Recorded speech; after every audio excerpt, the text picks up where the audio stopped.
It is now my pleasure to introduce our guest, Leah Penniman. Leah is a Black Creole farmer, author, mother, and food justice activist who's been tending to the soil and organizing for an anti-racist food system for 25 years. She currently serves as the founding co-executive director and farm director of Soulfire Farm in Grafton, New York, a Black and Brown-led project that works towards food justice and land justice. Her books are Farming While Black, Soulfire Farm's A Practical Guide to Liberation on the Land, published in 2018, and a great book. And what we're going to focus on more today, Black Earth Wisdom, Soulful Conversations with Black Environmentalists, just out. Find out more about Leah's work at www.soulfire.farm.org and follow her on @SoulfireFarm on Facebook, Twitter, and Instagram. So Leah, welcome to the show. Thank you so much for having me. Great to be here. All right, I'm so glad you're with us. Just one more thing for the audience. In the background is the amazing Monique Francis, and she listens to this conversation. And when she hears interesting ideas and links, she posts them in the chat. So if there's a reference, and by the way, Leah, if at some point you say, and I'd love you all to look at blah, blah, blah, website or whatever, Monique is going to instantly find it and post it there. So thank you, Monique. yeah, so there's a running reference. So Soulfire Farm, this is planting season. What's going on there? It is planting season, and I am looking outside of my window right now. I'm in my home. This is our straw bale timber frame passive solar, made from the stuff of the land over 4 years with our bare hands home. And I'm looking out over snow because we are way up in the mountains of upstate New York on unceded Mohican territory. But between the patches of snow, we're starting to see the bare ground reveal itself. So today the goats got their hooves trimmed. It was their mani-pedi day. We have beautiful, bright, verdant seedlings in the propagation house that will go out in just a couple of weeks when the soil warms. The chickens arrived today from a farm down the road. So we are in the bustle of the beginning of the season. And many American farms, the more industrial ones, essentially focus on 5 crops, which is a monoculture, which, as we know, biodiversity is the very key, the essence of life, and monocultures die. And we have been creating monocultural farms. So what do you grow on your farm? So we certainly are not a monoculture farm. We have hundreds of varieties. So we're here on 80 acres. We intensively manage about 7 of those acres. The rest is left for wildlife. So we count among our agroecological community the hawks that live here, the black bears. There's amazing species in the weasel family, lots of raptors. So just a beautiful ecosystem. But on our 7 intensively managed acres, we have lots of species of fungi. We have honeybees, about 90 cultivars of vegetables, focusing especially on Afro-Indigenous varieties. We have a beautiful polyculture orchard with fruit and nut trees and understory. And I'm sure we'll get into it as the conversation proceeds, but it is our sacred duty to learn from and emulate our Afro-Indigenous ancestors in the ways that they farm. And the ways that they farm have managed to feed human populations for millennia without destroying ecosystems. So we're trying to catch up to where they left off and then innovate from there. So let's talk about polyculture. So a polyculture orchard. So what's in a polyculture orchard? Okay, so polyculture, perennial polyculture is my favorite. My nickname here on the farm is Perennial Papa because I'm quite obsessed with woody perennials. And there's 2 kinds we have here. We have a silvopasture and a jardin de la cour.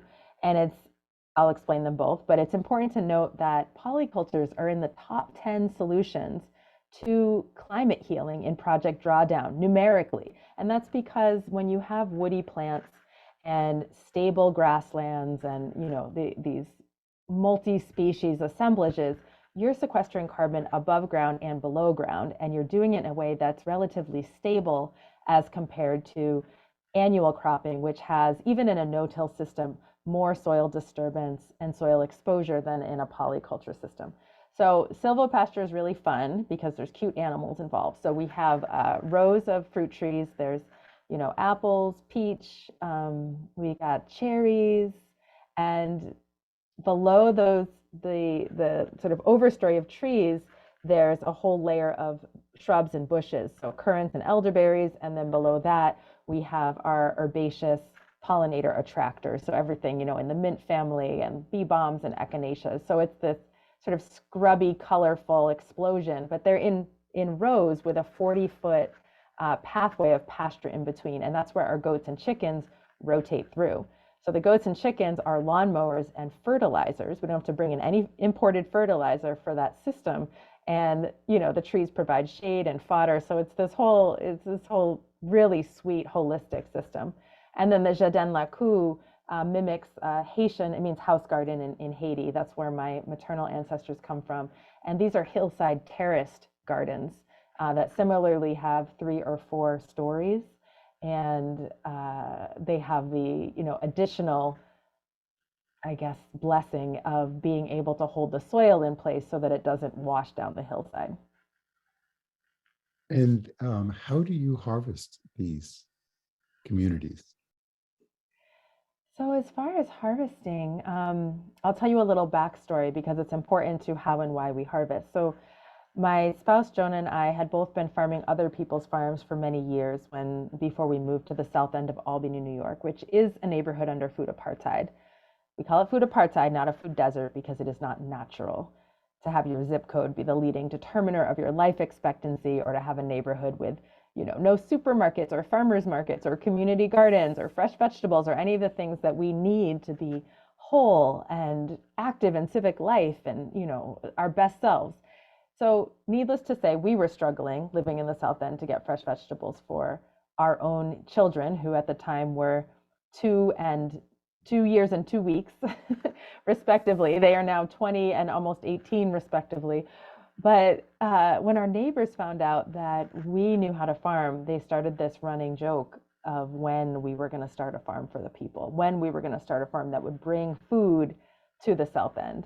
And that had always been a tickle in the back of our minds, but this became a true catalyst. And so shortly thereafter, we did sign white man's papers and wed ourselves to this land here and began the long and arduous journey of turning, what they call vacant land. It's really habitat, but vacant land into a farm. We built everything: the septic, the well, the electric, the house, the soil.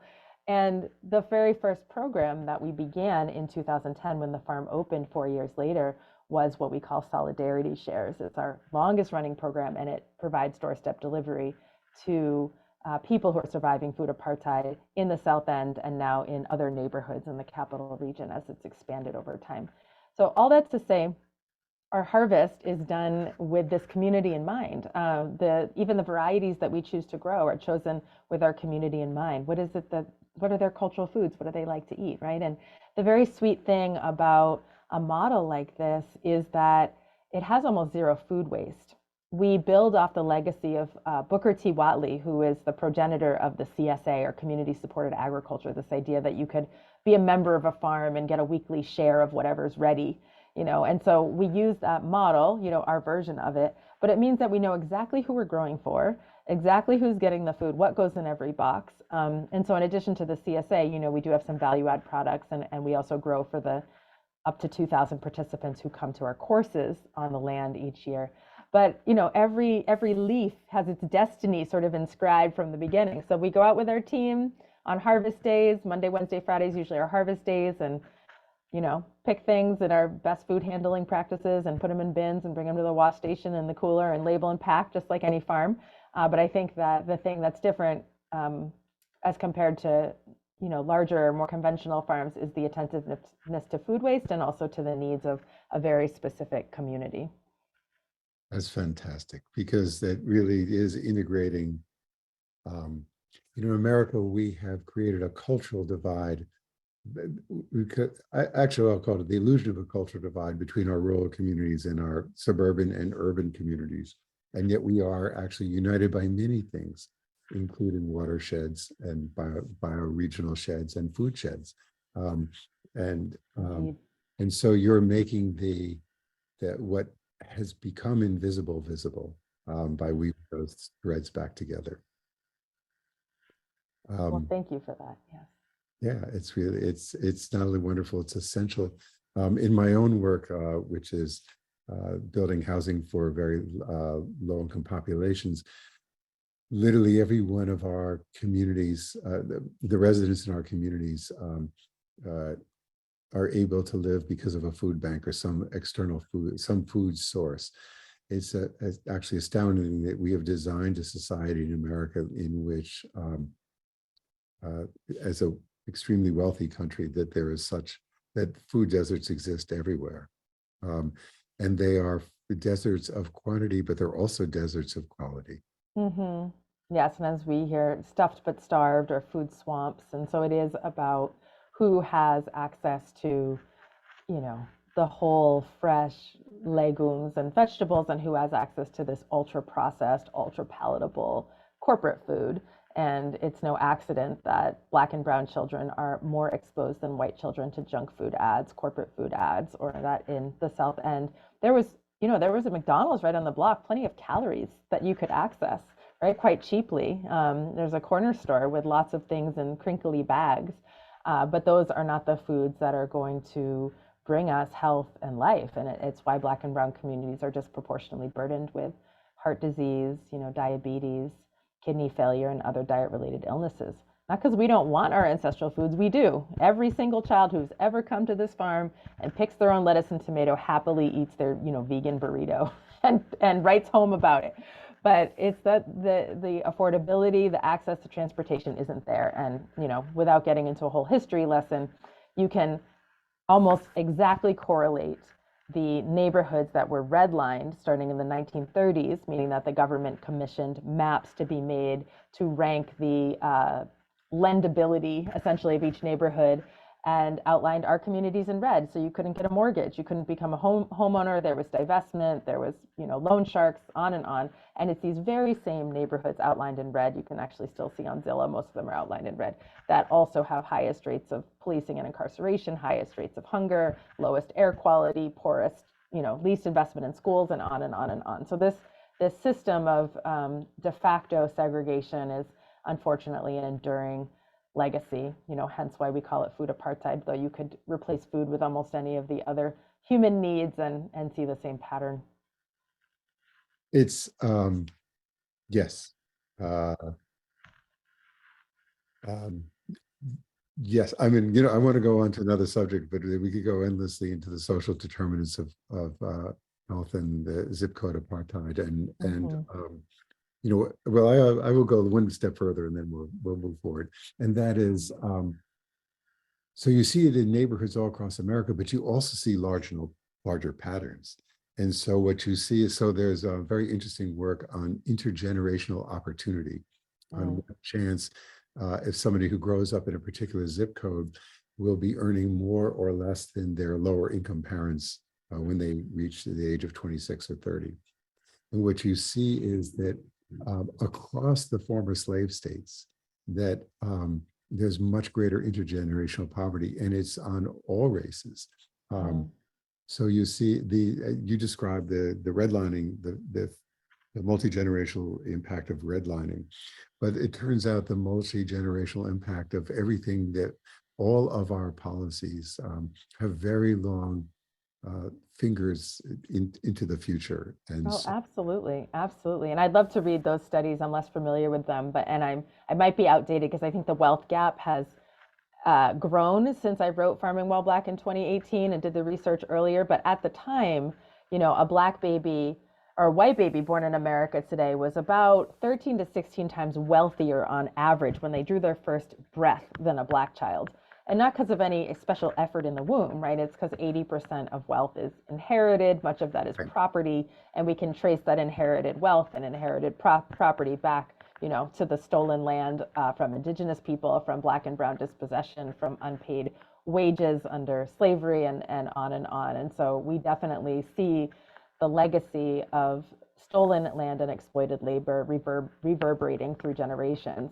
And so when policies today kind of imagine that there's this level playing field, and if we just are kind to each other and treat everyone nicely, it'll be fine, it's really ignoring the fact that the land and wealth are already concentrated and will continue to be concentrated in that way unless there's some attempt to redistribute fairly what's been taken.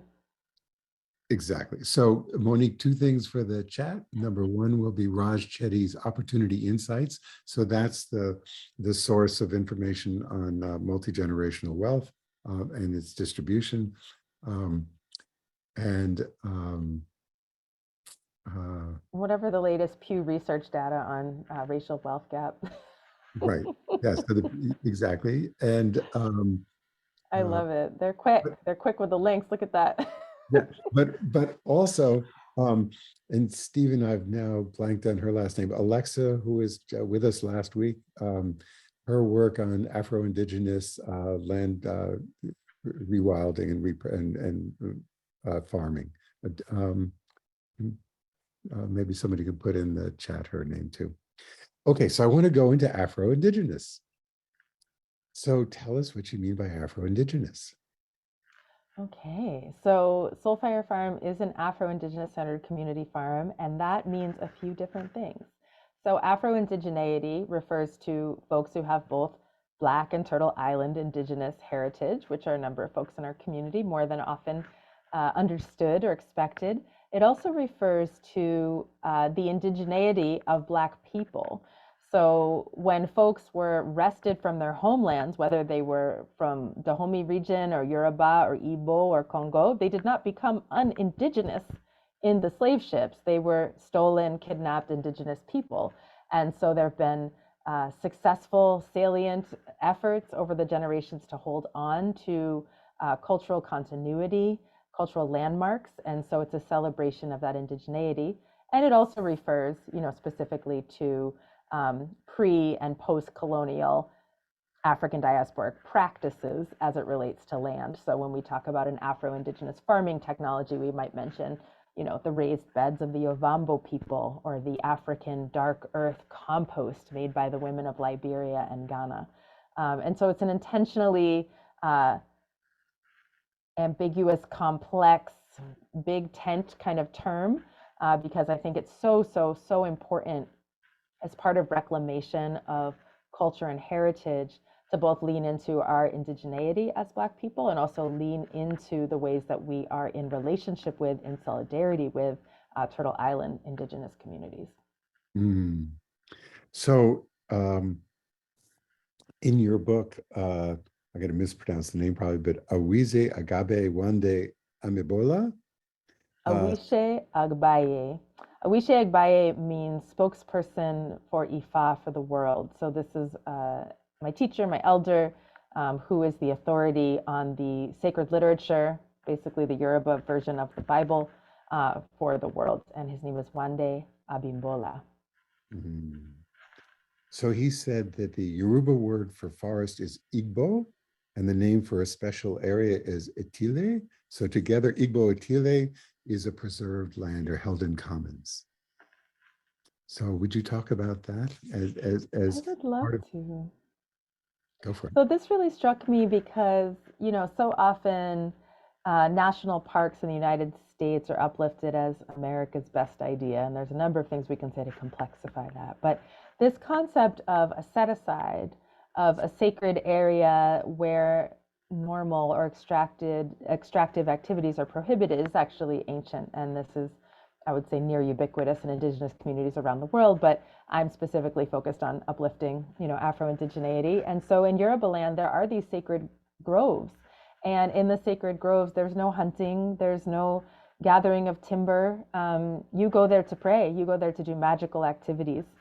And, when I was living in Ghana, I haven't had the blessing yet to stay in Yoruba land, but I got to experience the sacred groves firsthand. And one of the tools of the Christian colonizing forces in an attempt to ensure submission and to wipe out resistance was to burn down sacred groves.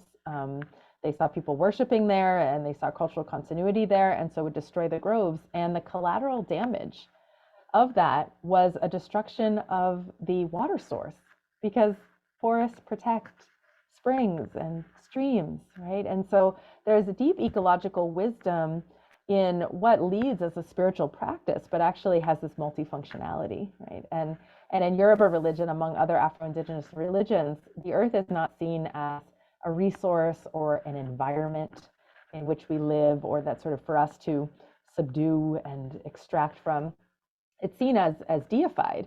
The earth herself, Ileaye, she's a god, a deity, and then the aspects of the earth. Each tree has a divinity. There's at least 73, my teacher knows at least 73 trees that have a specific divine name.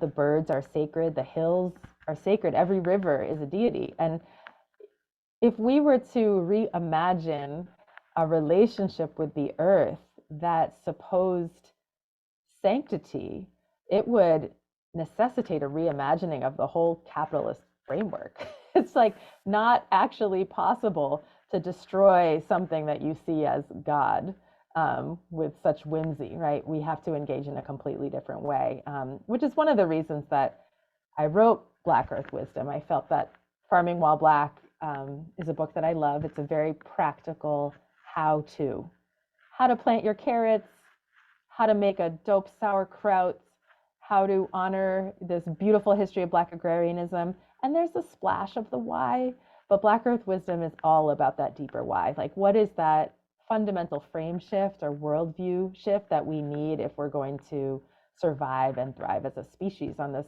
beautiful blue earth? So I want to get deeper into that. And one of the issues is that our English language, which is a reflection of our Western culture, is a dissecting. It is an individualizing language, which in itself is antithetical to a worldview in many ways of deep integration. So we end up saying, well, there's humans and nature. So in Yoruba, is there a word that encompasses all of life that most naturally kind of situates us as one and not as two separate functions? It's such a beautiful question, and I wish I had more linguistic background to offer us a new lexicon. I'm really inspired by Robin Wall Kimmerer's work in Braiding Sweetgrass, where she looks at the Potawatomi language and how, so many elements of nature are actually verbs and not nouns, emphasizing their beingness, their vitality, right? And there's a deadness in the article and the subject of the English language, and so I will say, in absence of knowing the Yoruba language well enough to offer you that perfect word, as I was talking to some of the contributors for Black Earth Wisdom, the thing that perhaps surprised me the most was being in conversation with Bea Anderson, Yonette Fleming, and Toshi Regan, who are musicians. And as a non-musician, I felt it was important to include them, but I was really unsure what they would offer to the conversation around ecological care, and was so blown away to learn that music and silence, song and silence, are two languages that almost all of us still have in common with the earth, when we've forgotten almost all the other languages, forgotten how to read the sky and the tree rings and the ice cores and the bird song and the size of the oak leaf, just forgotten all these languages of the earth. But, we learned our music from the earth. There are birds that sing in a chromatic scale, in a pentatonic scale, in a perfect octave, right? That depending on where our cultures matured, our music reflects those rhythms of nature, and silence being the companion to song. And so there's more I could say on that, but I welcome us as we think about what is the language that weaves us back into kinship, to consider prayer, song, and just being quiet and listening and letting the earth do the talking. Yes. So Toy Scott says, the forest is always talking. Quiet pauses between the sound are called akimi, the source of peace, and the noise, akimi, is the source of conflict. So having these two things weave together. And they remind me of, in English, the phrase coopetition, of both this competition and cooperation woven together. And I think I'll just mention as a fun story, for folks who are not familiar with John Francis Planetwalker, he's a Black elder, notable environmentalist. And I feel like he somehow intuited this lesson about silence, because when he witnessed the devastation caused by the 1971 oil spill off the coast of San Francisco, on the spot, John Francis gave up motorized transport and fossil fuels and started walking everywhere across the country. He did so for 22 years, 17 of which were in complete silence, during which time he earned a PhD, wrote the Oil Spill Act of 1990, worked for the Coast Guard, just did an incredible contributor.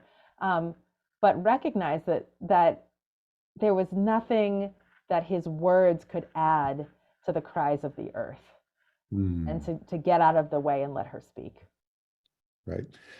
Monique, there's also a link to John Francis speaking at the Garrison Institute's Satyagraha event at the Cathedral of St. John the Vine. So, oh, amazing that you've had him. Yeah.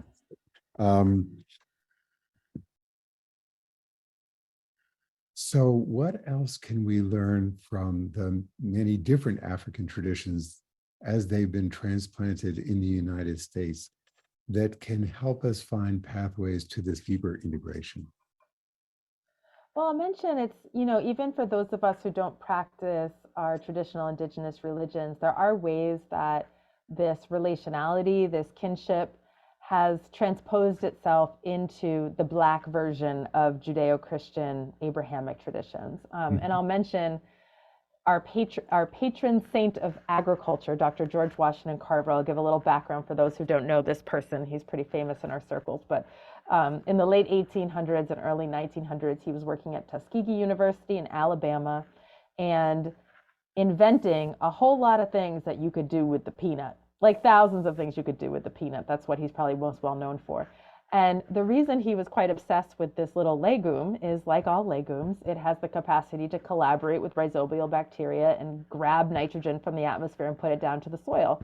And, after generations of slavery and extractive use of the land, the soils in the South were pretty raw.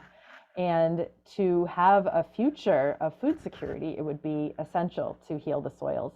So he was figuring out a whole lot about cover cropping, crop rotation, compost, mulching, integrating the forest into a full agro ecosystem, and then what to do with all of these products from these more sustainable crops. So much so that Albert Einstein actually called Dr. Carver one of the 10 greatest minds in the history of humankind. Pretty high praise. So we consider him the patron saint of organic agriculture. He had this stuff figured out 2 decades before the Rodale Institute, 2 generations before the Rodale Institute.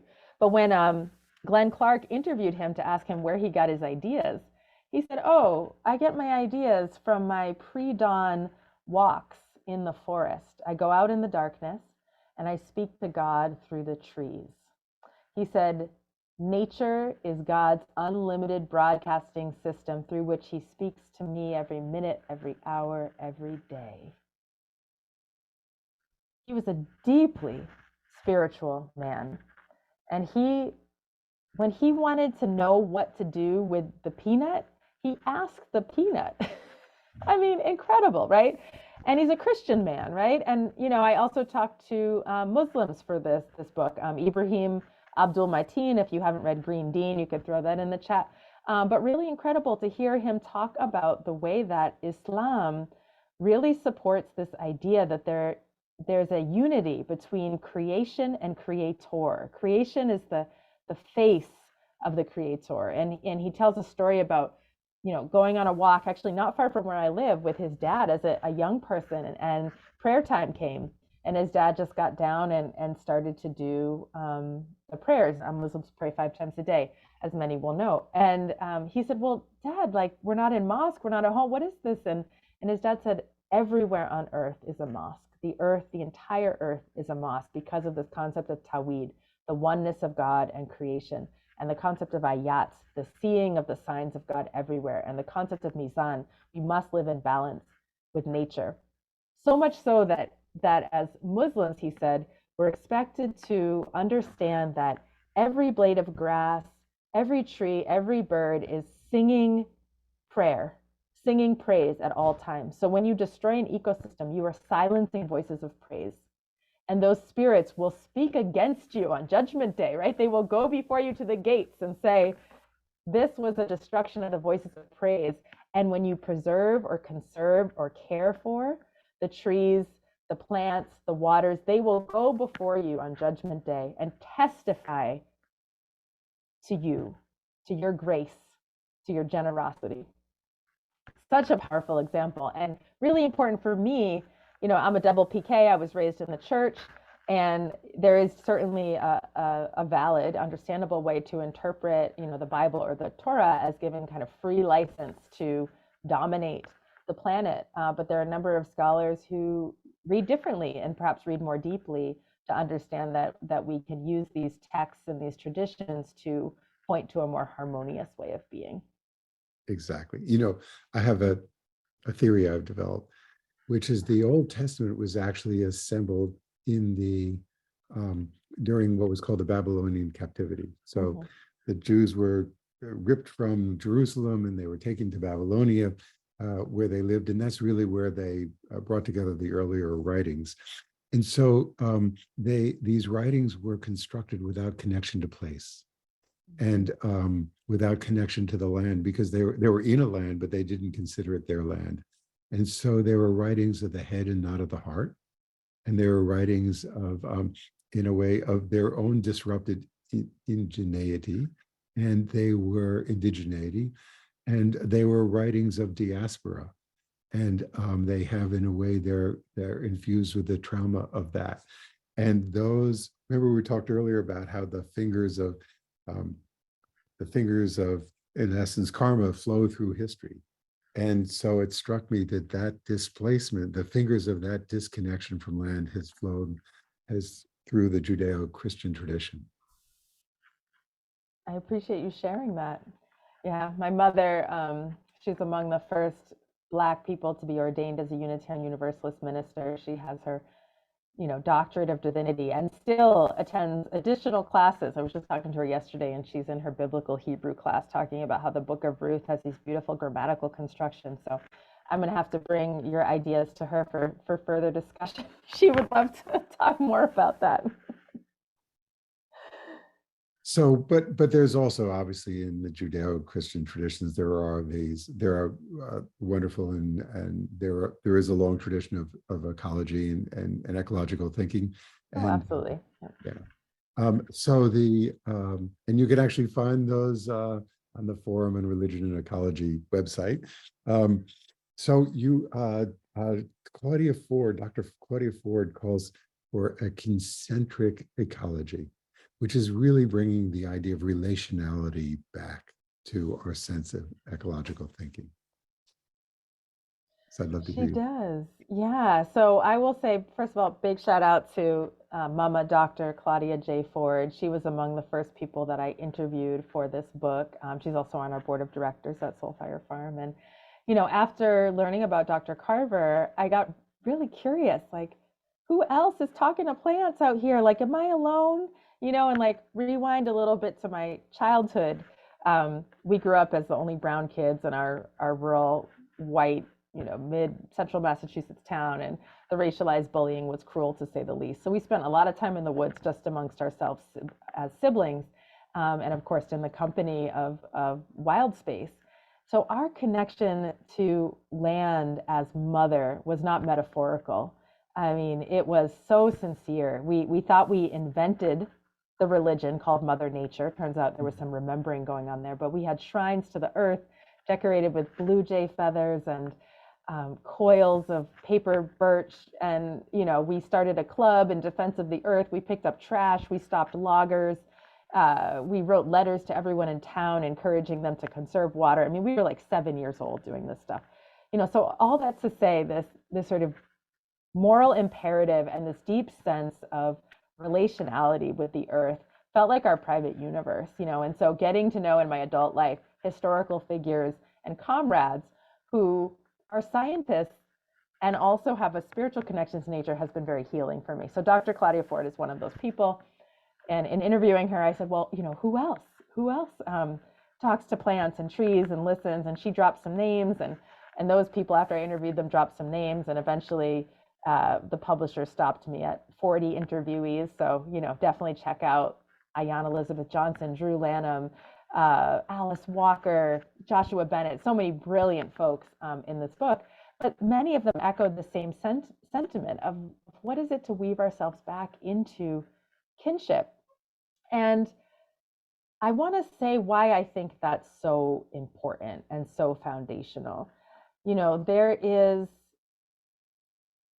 I want to put forth that it's the same non-kin thinking that leads to both racialized oppression and the ravaging of the earth, right? It's this severing of family and the relegating of others to non-person that makes possible, that justifies the enactment of extravagant violence on the other. And embedded in that theory of, white supremacy over other races is that idea of human supremacy over all of nature. And this is not, there's nothing inevitable about this way of thinking. It was invented. It's a Western invention of non-kin, and perhaps best described in 1846 by Senator Thomas Hart Benton, who said, it would seem that the white race alone has received the divine command to subdue and replenish the earth, for it's the only race that has obeyed it, the only race that hunts out new and distant lands and even a new world to subdue and replenish, right? And I have to say, it's a little too late, but shout out to the Pope for finally lifting the doctrine of discovery. That's, but non-kin thinking is what underlies extravagant violence. And so it's the logical conclusion is that reweaving ourselves into kinship, I am you, you are me, we are part of one body, right, is going to be that worldview shift that makes possible the survival on this tiny life raft of just 12 miles from the deepest ocean trenches to the tops of the tallest mountains, this 0.3% of the Earth's radius that we all share. It's not much. And we really don't have a lot of time to figure it out. And it's not just going to be by quantifying ecosystem services and figuring out carbon trading schemes and trying to somehow rationalize care for one another through a framework of transaction. We have to remember the original instructions, and those original instructions presuppose that we're family. Right. So you're talking about this incredible horizontal relationality. So I now also want to talk about temporal relationality. So in your book, you refer a lot to grandmothers and ancestors. And again, in the African tradition, in many African traditions, before even a ceremony will begin or a story will begin, people will recite their lineage back 17 generations or 22 generations, way, way back. And we miss that, and we're a very now culture in the United States. Although I'm seeing more and more, I'm seeing people refer to their grandparents more. There's like a sense of missing than there used to be. But I want you to talk about the indigenous and African traditions of this relationality through time also. Absolutely. So we do begin our ceremonies by acknowledging our ancestors and pouring libations. And we recite their names as far back as we can, fully acknowledging the disruption and violence of chattel slavery and the forgetting that happens. And so usually we'll end after we name as many as we can by saying, and all those whose names we know and didn't speak out loud, and all those whose names have been lost in the seas of time, those at the bottom of the ocean, those in the homeland, and on, right? Those lost to state violence. And I often call in as a stand-in for all of the ancestors in the lineages that are unknown to me, the great-great-great-grandmothers who had the audacious courage to braid seeds into their hair before being forced into the bowels of transatlantic slave ships. They put their black rice and okra, their millet, their sorghum, their molokia into their hair because they, against odds, believed in a future on land, and they believed that someone would exist, some descendant to inherit that seed. And so they stand in for the love and the hope and the fortitude of all those who came before, right? And I want to just say another word too about timescale, because I think another big theme that came out of the book was how right-sizing ourselves, both spatially and temporally, can help us make better decisions, right? And there's sort of a now famous story about, the first astronauts to go out into space and look at the Earth from far away and just see just how tiny speck and all the things that we love and live and die and fight wars for just happen on this minuscule dot in the sky. And maybe, just maybe, we could focus on things that really matter, right? In a similar way, when we zoom out temporally, it gives us some perspective. Capitalism will have us thinking in quarterly returns. It's all about what is that report for the stockholders. At best in our society, we're maybe thinking as far as the next election, which makes it really hard to do things like have a climate agreement with any teeth, because that's going to imply, a 10, 20, 50-year horizon. And we're just not very good at that in the West, needless to say. But I was challenged to think not just beyond quarterly returns or even generational returns, but to geological returns, because I interviewed my first new geologist friend for this book, the wonderful Dr. Lorette Savoy. And she got me thinking, like, how would we make decisions differently if we thought about what layer we're going to leave in the record of rocks on planet Earth? So I asked Dr. Drew Lanham this. He's a birder ornithologist. And he said, well, at the rate we're going, if some future intelligent being or alien digs a hole, they're going to see for our layer plastic and death. As a counterpoint to that, last year, soil scientist Tiffany Lachey was at our farm teaching a soil workshop, and she brought this really cool auger so you can pull out these cylinders and cores and read the soil. And she's like super smart. So she's like, oh, this line right here, this is 2,000 years ago when the forest was there was managed burning by indigenous people for increased habitat. And this is the 1800s with the sheep craze in New York. And there's their manure right here, the stain of it.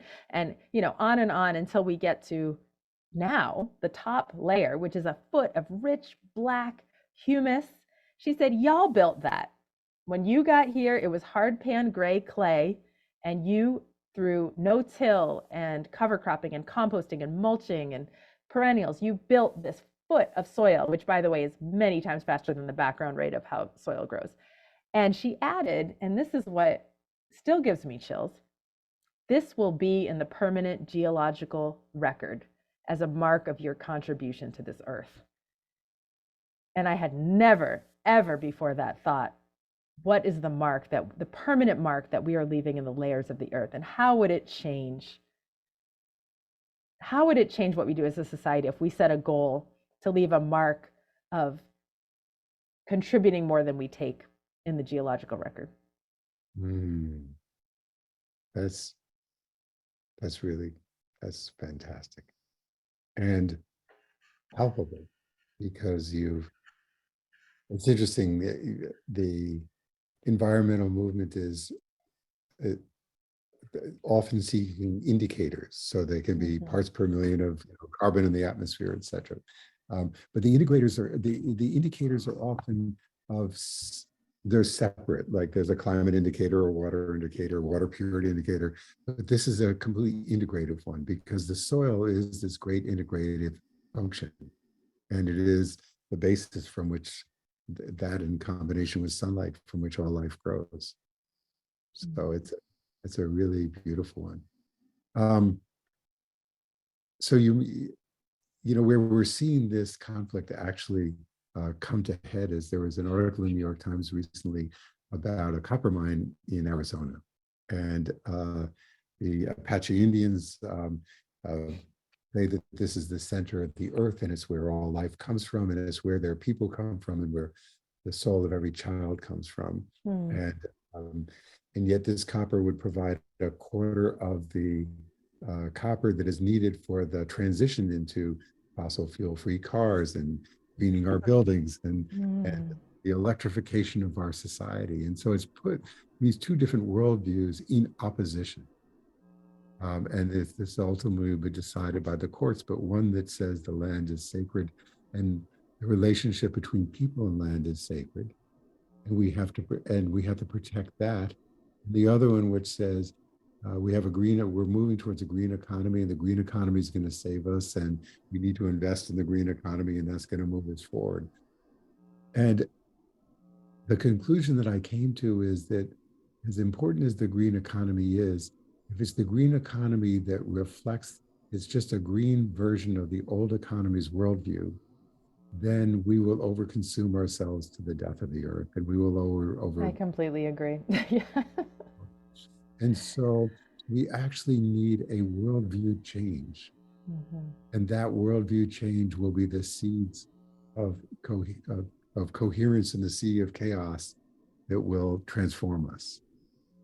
So what's so interesting to me about the Black farmer movement is that as much as it's rural, it's also amazingly urban. And so we've seen it in Chicago and in Milwaukee and in Detroit and in Harlem and in many, many other places around America. We've actually seen the regeneration of cities. So not only the land in the city and the food in the city, but the people and the culture and the community and the safety and the security and all those things coming from the urban Black farming movement. So I'd love you to talk about that. Absolutely. You know, we might have left the land, but the land didn't leave us, right? So, a little bit of background, how did farmers get in the city? You know, there was a time when pretty much every Black person in this country, very few exceptions, were working the land, mostly not by choice. But at the end of emancipation, 1865, you know, there was a deep yearning for land and independence. The people of Falls Church, Virginia, said, what we need are homes and the ground beneath them, that we may plant fruit trees, concerning which we can say to our children, these are yours. And, you know, there was no 40 acres and a mule. That was a broken promise. In fact, there are reparations paid to the so-called owners of our so-called, you know, slave ancestors. And so it was despite the sharecropping and despite the tenant farming and despite the convict leasing that Black folks managed to purchase almost 16 million acres of land in the early 1900s. And the backlash to that modicum of independence was so swift and severe. A lot of folks have heard of Red Summer, but you know, Black landowners and business owners were targeted by the Klan and the White Citizens Council and the White Caps. Houses were burned, people were lynched. We know the names of 4,000 of those people. And it was a push factor for the greatest internal migration in this country when 6 million Black people went to the cities. Not because it would be fun, right? But because we need, for survival, to have a possibility of living and surviving and having some economic independence. Of course, racism looks different in the cities. We won't get into that. But that love for the land didn't go away. You know, my own grandmother moved from Rock Hill, South Carolina, up to Boston and kept her garden. That's where I learned that you could pull joy from the earth, as Yrsa Deli Ward says, with strawberries and flowers and crab apples, and take them into the kitchen and make jam. You know, as a little child, that was what got me to fall in love. So even though she didn't have her farm anymore, she still had that connection. And that became a major catalyst for the urban community gardens movement. You know, think about Hattie Carthen in Brooklyn planting street trees and getting the gardens going, and many others. And we find in our programs at Soulfire Farm, where we do our mission is to train and equip and inspire the rising generation of Black and brown farmers. The majority of folks are coming from urban areas. And there's this, you know, Chris Newsom says the land was the scene of the crime, right? It's where all that wild stuff happened. But I would add she was never the criminal. And I think our generation is among those who are realizing that we left something back behind in those red clays of Georgia. It's that empty space in our souls that just can't seem to be filled by any of the things society's giving us, and only can be filled when you put your bare feet on the earth and harvest and share and nourish community. Like, there's this missing piece that's fundamental to who we are. And so this rising and returning generation is, you know, they're often urban, but they want to either, you know, continue and scale up in their urban areas or make that transition to rural farming. And that's what we and other comrades in the Black farming movement are trying to support them in doing. And so describe some of the stories of your graduates. Oh, they're awesome. Okay, so let's see. Well, first of all, one of them just got the James Beard Humanitarian Award. So shout out to Olivia Watkins, co-founder of the Black Farmer Fund, which provides resources to Black farming and land organizations all around the Northeast. They're super awesome. And Olivia also has a farm in her family land, Oliver's Agroforest. Another graduate of ours just launched her seed catalog, Sista Seeds. Amira Mitchell does African heritage seeds. She's brilliant, super awesome. There's percussion farms in the Pacific Northwest, as well as Shelterwood Collective. Those are some of our graduates. Regina LaRoche at Diaspora Garden, Susu Community Farm in Vermont, The Muskoka Eco Village down in Florida, that's an indigenous-led collective. And Lands in Our Names in the UK is the first Black-led farming org in the UK. And on and on and on and on. We have thousands of alumni at this point. They're all kicking butt. I'm so proud of them. And it's our sacred, obligation and sacred opportunity to try to just share as many of the resources and ideas and learning that we have to grow in this mycelial way, this super organism of community-based Black and brown farming. Mm. You know what? You've used the word mycelial a couple times. So we also 2 weeks ago had with us Dr. Monica Gagliano. I don't know if you know her work, but she talks about plant consciousness and has actually done studies about how plants absolutely talk to each other. By the way, and she has a quote, which is, "There has never been a study that has shown that plants are stupider than we think they are." That is well put. Well, So, I'll also just shout out. So, Dr. Charles Henry Turner is a Black scientist who was the first to prove that insects have intelligence. So, this is a while ago now, but remember that it's not that long ago that people just couldn't conceive that anything other than human beings was sentient, right? And so, it's often Black and Indigenous folks who are like, "Hello, just so you know, these other beings also are sentient." and I have a friend that says, by the way, that rocks are sentient too. That they just happen to have, they just are sentient in a slower way. And that goes back to your geological wisdom. I believe it. I do. But yeah, so I do mention mycelium a lot because, well, they're both practically very important, but they're also an important metaphor. So we're all about fungus on our farm, and the more we can integrate our farm into the forest and get it hooked up to that super internet, the better, right? Because as folks probably know by now, because of Susan Simhard's work and others, the forest is very generous and cooperative. The roots of trees are connected through a web of mycorrhizal and other fungi. They share sugars and minerals and messages of warning and mutual care. And the mother hub trees are like looking out for kin and non-kin, same species and other species alike. It just defies everything we've been taught about individualism, competition, survival of the fittest in its reductionist form.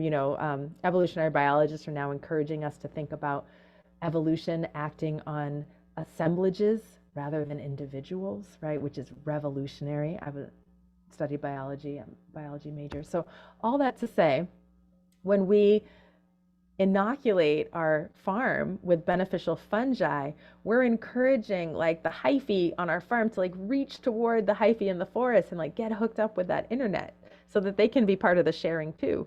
So it's very practical, but it's also this beautiful metaphor. If we think about nature as teacher, if we think about ourselves as the younger siblings of creation, the last ones on the scene, needing to defer to our elder siblings for guidance, this is a really, really good lesson that we can learn about cooperation, generosity, and interdependence. Mm.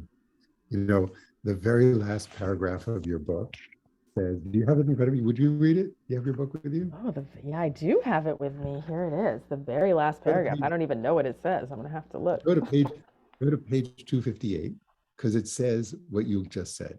Oh, yeah, there we go. You want me to read this? I do. All right.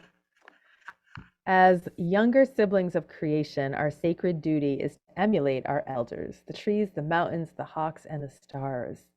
Just as they model, we too are here to make beautiful and intricate gifts.